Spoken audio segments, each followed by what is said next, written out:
نبی سلام علیکہ۔ دلاور بھائی، جب کوئی شخص یہ کہتا ہے نا اللہ نبی کے طفیل یا نبی کے وسیلے سے میری دعا قبول کر لے، تو اس سے اس کی نیت پوچھی جائے گی۔ وسیلے کا مطلب اگر یہ ہے کہ نبی کو درمیان میں واسطہ بنا رہا ہے اور نبی اللہ سے سفارش کریں گے اور یا نبی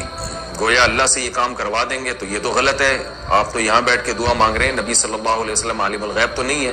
اور نہ کسی پیغمبر کا اللہ پہ کوئی زور چلتا ہے کہ زبردستی کام کروا دیں، تو اس نیت سے وسیلہ یہ بالکل حرام ہے، شرک ہے، ناجائز ہے۔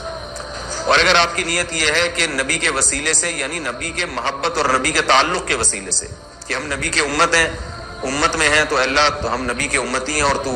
نبی صلی اللہ علیہ وسلم سے محبت کرتا ہے تو آپ کے امتیوں کو کی بھی خاص رعایت کرتا ہے، تو نبی کے وسیلے کا مطلب نبی کے امتی ہونے کے وسیلے سے یا نبی سے ہمیں محبت ہے اس وسیلے سے، تو یہ پھر وسیلہ بالعمل ہی ہے